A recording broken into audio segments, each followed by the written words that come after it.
अस्सलामुअलैकुम, मैं हूं इरफान समोर। दोस्तों, बिलाखिर वो खबर आ चुकी है जिसका पाकिस्तान तहरीक इंसाफ वालों को मुद्दत से और शिद्दत से इंतजार था। वो खबर है इमरान खान साहब की रिहाई से मुतालिक। और अब इमरान खान की रिहाई की खबर जो है वो ब्लैक एंड व्हाइट में आ चुकी है, यानी कि वो रिटन में आ चुकी है। रिटन पेपर्स में इमरान खान साहब की रिहाई की खबर आ चुकी है और मामलात कागजों पर उतर चुके हैं। 99% मामलात हल हो गए हैं। आखिरी 1% बचे हैं जिसके नाकाम होने का अब कोई चांस नहीं है, यानी कि इमरान खान की रिहाई यकीनी है। और ये सेहरा अगेन उसी को जाता है जिसे लोग गद्दार भी समझते हैं, जिसे लोग मैनेज भी समझते हैं और जिसे लोग इमरान खान के साथ जो है वो वफादार नहीं समझते। लेकिन बिलाखिर उसी शख्स ने खुशखबरी सुना दी है। मैं बात कर रहा हूं अली अमीन गंडापुर की। गंडापुर साहब ने खुद अपने मुंह से यह खुशखबरी सुनाई है और साथ में वजीर आला हाउस का जिक्र भी हुआ है। तो क्या अब इमरान खान को वजीर आला हाउस केपी के मुंतकिल किया जाएगा और वहां क्यों मुंतकिल किया जाएगा और कौन सी आखिरी चीज रहती है कि अगर वो हो गई तो फिर तो इमरान खान साहब बाहर आ जाएंगे। एक एक चीज बताऊंगा, लेकिन उससे पहले नए आने वाले दोस्तों से गुजारिश है कि ये चैनल आपका अपना है। अगर अभी तक इसे सब्सक्राइब नहीं किया तो सब्सक्राइब जरूर कर लीजिए और बेल आइकन पर क्लिक कर दीजिए ताकि हर नई आने वाली वीडियो टाइमली आपको मौसूल हो जाए। दोस्तों, गंडापुर साहब को बड़ा क्रिटिसाइज किया गया कि जी ये एस्टेब्लिशमेंट के साथ राबते करता है और फौज के साथ इसके राबते हैं और ये विकेट के दोनों जानिब खेल रहा है।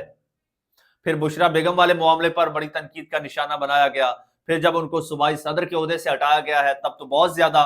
तो अब बिलाखिर गंडापुर साहब जो है वो खुलकर बोल पड़े हैं। उन्होंने कहा आज मैं बोल ही देता हूं, मैं स्ट्रेट बोल देता हूं जो चीजें हो रही हैं, जो हो चुकी हैं। तो गंडापुर ने कहा कि देखें जी, पहले तो हमें कोई सीरियस नहीं ले रहा था, कोई लिफ्ट ही नहीं करा रहा था ना। इनको लगता था पीटीआई वालों को डंडे वंडे मार के बिठा दिया है, अब इनमें तप्पड़ नहीं है, अब ये बाहर नहीं निकलेंगे, कुछ नहीं कर सकते। लेकिन 4 अक्टूबर को पाकिस्तान तहरीक इंसाफ जब दोबारा एक्टिवेट हुई है तो इनको लगा है कि नहीं भाई, इस घोड़े में अभी जान है। तो कहते हैं फिर हमारी इंगेजमेंट से शुरू हुई है, राबते हुए हैं और तब पहला राबता 4 अक्टूबर के बाद हुआ है। कहता है फिर राबते चलते रहे हैं, दोनों जानिब से राबते चलते रहे हैं और इमरान खान साहब को इसकी मुकम्मल अपडेट्स मिलती रही हैं। इमरान खान साहब के मनशा मर्जी के मुताबिक ये सारी चीजें होती रही हैं, क्योंकि खान साहब का असल जो मकसद है वो तो मसाइल का हल है। वो जेल जाने से पहले भी यही बात करते थे, वो हुकूमत से जाने से पहले जब अपनी हुकूमत में थे तब भी यही बात करते थे कि मसाइल का हल जो है वो मुज़ाकरात है। खैर, दूसरी पार्टी नहीं मान रही थी, हल्का ले रही थी, लेकिन जब इन्हें लगा कि नहीं, इसमें अभी भी जान है, तो फिर उन्होंने थोड़ा सा सीरियस लिया, थोड़ी बात बात आगे बढ़ाई। फिर जब पीटीआई के ये जलसे वलसे होते थे, एक तरफ से डराते भी थे, धमकाते भी थे और दूसरी तरफ से फिर साथ में ऑफर्स भी देते थे, तो ये मामला चलता रहा। गंडापुर साहब ने कहा एक बार तुम्हें मामला 80% पे ले गया, फिर मामला बिगड़ गया। फिर उन्होंने जो बड़ी हैरानकुन बात की है, ये बज़ाहिर लग रहा था कि ये जो 26 नवंबर वाला सीन हुआ है, ये पीटीआई के लोगों पर क्रैकडाउन इस्लामाबाद में, बज़ाहिर ये लग रहा था और ये एक तासुर आ रहा था कि उसके बाद पाकिस्तान तहरीक इंसाफ और ताकतवर हलकों की मुक्तदरा की लाइन कट गई है। लेकिन गंडापुर ने कहा कि नहीं, सिलसिला जारी है। और उन्होंने जो बड़ी खड़ाक के साथ बात की है, उन्होंने कहा कि चलो अब मैं बता ही देता हूं, खुल के बता देता हूं। उन्होंने कहा जी मामलात 99% हल हो चुके हैं। और उन्होंने कहा एक और बात बता देता हूं, ये सारी चीजें ब्लैक एंड व्हाइट में आ चुकी हैं। ब्लैक एंड व्हाइट का मतलब होता है रिटिन फॉर्म में आ चुकी हैं, ये सारी तहरीरी शक्ल में आ चुकी हैं बातें। ये दो फरीकों में ये समझ लीजिए कि मुआहदा हो चुका है। उन्होंने कहा मुआहदा हो चुका है, अब टीओआरस क्या है इस मुआहदे के टर्म्स एंड कंडीशंस, कि भाई हमने जो कुछ भी करना है पाकिस्तान की खातिर करना है, पाकिस्तान में अमन अमान की खातिर करना है, पाकिस्तान में स्टेबिलिटी की खातिर करना है, खा वो सियासी हो या फिर मुआशी हो या इक्तसादी हो या फिर अमन अमान के हवाले से स्टेबिलिटी हो। और इन तमाम चीजों का जो वाहिद हल है वो डायलॉग्स हैं। डायलॉग्स होने चाहिए और दो फरीकैन के दरमियान होने चाहिए, माबैन होने चाहिए। तो ये चीजें रिटन में आ चुकी हैं। अब दोनों फरीकों ने ये अज़्म किया है कि हम पाकिस्तान के खैर खा हैं, हम पाकिस्तान की बेहतरी के लिए ये कर रहे हैं और ये कदम उठा रहे हैं और ये सुलह कर रहे हैं। और अब गंडापुर साहब ने ये कहा है कि अब दोनों फरीकों में से जो फरीक भागेगा वो ये साबित करेगा कि वो पाकिस्तान का भला नहीं चाहता, वो पाकिस्तान के साथ, पाकिस्तान की अवाम के साथ सिंसियर नहीं है, जो भी राह फरार इख्तियार करेगा। तो अब गंडापुर का कहना है कि अब किसी के पास भागने का कोई चारा नहीं है, सिवाय सुलह के कोई चारा नहीं है।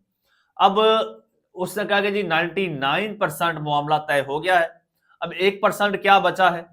वो ये बचा है कि अब इमरान खान के साथ होने हैं direct dialogue, face to face, यूं टेबल पर बैठकर। तो वो अब अडयाला जेल में तो हो नहीं सकते, वो या तो नथिया गली में हो सकते हैं या फिर वो हो सकते हैं कहीं वजीर आला हाउस में हो सकते हैं। तो खान साहब इस पर भी मान गए हैं, मैं वजीर आला हाउस आ जाता हूं, वहां बैठ के बात कर लेते हैं, लेकिन एक शर्त। अब शर्त उसने बड़ी कमाल की रखी है। उसने कहा मैं जेल से निकल के वजीर आला हाउस चला जाऊं, ये मेरा जमीर गवारा नहीं करता, मुझे कोई टेंशन नहीं है, मैं तो जेल में भी बैठा रहूंगा। असल इशू, असल मामला मेरे लोगों का है, जो मेरे लोग जेलों में पड़े हैं, जिनको नाहक सजाएं दी गई हैं। कुछ का तो ट्रायल ही अभी तक स्टार्ट नहीं हुआ।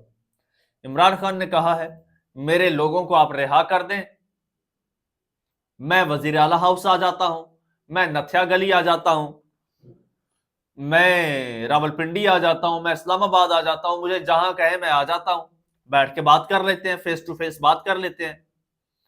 लेकिन ये मैं तासुर नहीं देना चाहता कि पीटीआई के लोग, वर्कर और लीडरशिप जो है वो जेलों में है, और जो लीडर है, चेयरमैन है, उसने मुकमुका कर लिया है या फिर उसने कोई रिलैक्सेशन ले लिया है, कोई रिलीफ ले लिया है। तो खान साहब ने कहा कि बस ये काम हो जाए। अब गंडापुर की अब एक आधी आखिरी मुलाकात होनी है और गंडापुर ने अब मुलाकात के लिए अदालत में दरखास्त भी दे दी है कि मेरी मुलाकात करवाई जाए। अब मुलाकात होगी, उसमें मजीद इमरान खान साहब के साथ गंडापुर साहब चीजें रखेंगे और फिर वो वापस इमरान खान साहब क्या जवाब देते हैं, क्या चीजें होती हैं। बहरहाल दूसरी जानिब ये है कि अब मैं देख रहा हूं कि पाकिस्तान तहरीक इंसाफ और एस्टेब्लिशमेंट का बाकायदा रोमांस से शुरू हो चुका है, बाकायदा रोमांस इमरान खान साहब की जानिब से। चले मैं आपको एक दो जुमले पढ़ के सुना देता हूं जी। बैरिस्टर गौहर साहब हैं जी, चेयरमैन हैं, टेम्परेरी चेयरमैन पाकिस्तान तहरीक इंसाफ। उन्होंने कहा कि जी इमरान खान साहब ने कहा है कि चाहे इदारा हो या उसका सरबराह, फौज हमारी है।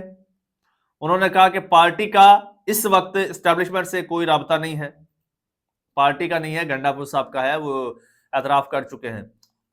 बहरहाल ये कहते हैं कि फौज हमारी है, इदारा हो या उसका सरबराह, सब हमारे हैं, ये जितने सितारे हैं सब हमारे हैं।